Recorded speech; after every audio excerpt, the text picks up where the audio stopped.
18 दिसंबर 1961 रात के 8 बज रहे थे। अरब सागर पर घना अंधेरा था, बादल थे, चांद नहीं था और उस अंधेरे में इंजनों की धीमी गड़गड़ाहट के साथ भारतीय नौसेना का जहाज INS विक्रांत आगे बढ़ रहा था। एक विशाल काला स्टील का किला लहरों को चीरता हुआ, उसके इर्द गिर्द थे विध्वंसक जहाज, युद्धपोत, तोपची नावें। एक पूरा स्टील का बेड़ा खामोशी से गोवा की तरफ बढ़ रहा था। अरब सागर ने पहले भी कई फौजें देखी थी। 1510 में पुर्तगाली आए थे तोपों और अहंकार के साथ। आज 451 साल बाद भारत आया था वापस लेने। ऑपरेशन विजय के 3 हाथ थे। नौसेना समुद्री रास्ता बंद करेगी, कोई जहाज अंदर नहीं, बाहर नहीं। वायुसेना सुबह होने से पहले पुर्तगाली हवाई ताकत को खत्म करेगी। थलसेना जमीन से घर वापस आएगी। सीमा पर रात के अंधेरे में भारतीय सैनिक झाड़ियों में छुपे बैठे थे। उनके चेहरे सितारों की रोशनी में मुश्किल से दिखते थे। एक जवान शायद 19 साल का अपनी राइफल थामे बैठा था। उसके हाथ कांप नहीं रहे थे, उसकी आंखें जिंदा थीं। उन सैनिकों में से कई के रिश्तेदार गोवा में थे, चाचा, नाना, बचपन के दोस्त, जो उनसे अलग नहीं थे भाषा में, नहीं थे संस्कृति में।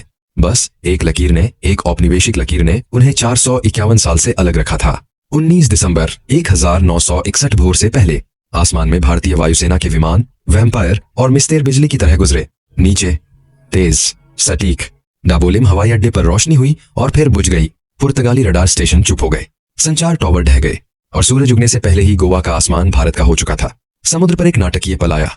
पुर्तगाली युद्धपोत NRP Afonso de Albuquerque Mormugao बंदरगाह से निकला, उसी अल्बुकर्क के नाम पर जिसने 1510 में गोवा पर कब्जा किया था। एक अकेला जहाज भारतीय नौसेना के पूरे पश्चिमी बेड़े के सामने।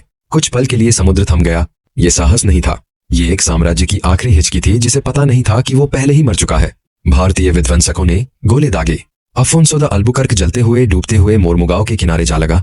पुर्तगाल की 451 साल की नौसैनिक ताकत 45 मिनट में खत्म हो गई। गोवा के अंदर भगदड़ मची थी। पुर्तगाली अधिकारी फील्ड फोन पर चिल्ला रहे थे, जवाब नहीं आ रहे थे। समुद्र बंद था, आसमान बंद था और अब जमीन भी बंद हो रही थी। भारतीय थलसेना के दस्ते उत्तर और दक्षिण दोनों तरफ से एक साथ गोवा में दाखिल हो रहे थे। छिटपुट झड़पें हुई जंगलों में, सीमा चौकियों पर, लेकिन पुर्तगाली कमांडर जानते थे लिस्बन से कोई मदद नहीं आएगी। सालाजार 90 किलोमीटर दूर बैठा था और गोवा जा चुका था। पणजी में पुर्तगाली मुख्यालय के अंदर गवर्नर जनरल वासालो ए सिल्वा अपनी कुर्सी पर बैठे थे। खिड़की से बाहर तोपों की गड़गड़ाहट सुनाई दे रही थी। बंदरगाह में जहाज जल रहे थे। आसमान में भारतीय विमान चक्कर काट रहे थे और गलियों में गोवा के लोग धीरे धीरे बाहर आ रहे थे। उनके चेहरों पर वो भाव था जो किसी कैदी के चेहरे पर जेल का दरवाजा खुलते वक्त आता है। सिल्वा ने लिस्बन को तार भेजा था। हम घिर गए हैं, क्या करें? सालाजार का जवाब आया था, आखिरी आदमी तक लड़ो। सिल्वा ने वो तार पढ़ा और धीरे से मेज पर रख दिया। उन्होंने अपने सैनिकों को देखा, थके हुए, डरे हुए, जवान चेहरे। उन्होंने खिड़की से गोवा को देखा, जलते हुए लेकिन जागते हुए, और उन्होंने वो फैसला किया जो एक इंसान ही कर सकता था, एक तानाशाह नहीं। 19 दिसंबर 1961 रात के 8:30 पुर्तगाली मुख्यालय के ऊपर सफेद झंडा उठा। धीरे धीरे धीरे भारतीय सेना के अधिकारी अंदर आए। वासालो ए सिल्वा खड़े हुए। उन्होंने अपनी तलवार उठाई और मेज पर रख दी। कमरे में पूरी तरह खामोशी थी और उस खामोशी में गोवा आजाद हो गया। ऑपरेशन विजय शुरू हुए ठीक 36 घंटे बीते थे। बाहर गोवा की सड़कें जाग उठी थी। लोग घरों से निकल रहे थे, रो रहे थे, हंस रहे थे, एक दूसरे को गले लगा रहे थे। एक बूढ़ी महिला जो शायद 75 साल की रही होगी घुटनों पर बैठ गई और तिरंगे को छुआ, बस छुआ, जैसे यकीन करना हो कि ये सच है। दुनिया ने तेजी से प्रतिक्रिया दी।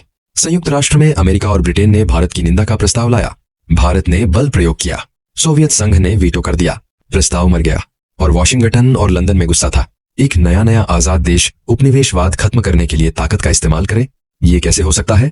व्यंग्य दुनिया से छुपा नहीं था। ऑपरेशन विजय में 22 भारतीय सैनिक शहीद हुए। 22 नाम, 22 परिवार, 22 जिंदगियां।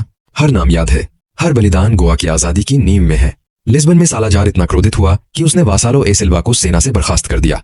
लेकिन इतिहास तानाशाहों के हुक्म नहीं मानता और आज गोवा भारत का सबसे छोटा और शायद सबसे खूबसूरत राज्य है, जहां पुर्तगाली गिरजाघरों के बगल में हिंदू मंदिर है, जहां मस्जिदों से अजान उठती है और मंदिरों से घंटियां बजती हैं, जहां पुराने जमाने की पथरीली गलियों में आज भी उन 451 सालों की खुशबू है लेकिन उनकी जंजीरें नहीं, जहां बच्चे आजाद, निडर, मुस्कुराते हुए समुद्र के किनारे दौड़ते हैं। ऑपरेशन विजय सिर्फ 36 घंटे चला, लेकिन उसका मतलब हमेशा के लिए रहेगा, क्योंकि गोवा सिर्फ एक राज्य नहीं था। गोवा भारत की आजादी का आखिरी अध्याय था। और 19 दिसंबर 1961 की रात जब वो सफेद झंडा उठा और तिरंगा लहराया, उस रात सच में भारत पूरा हुआ।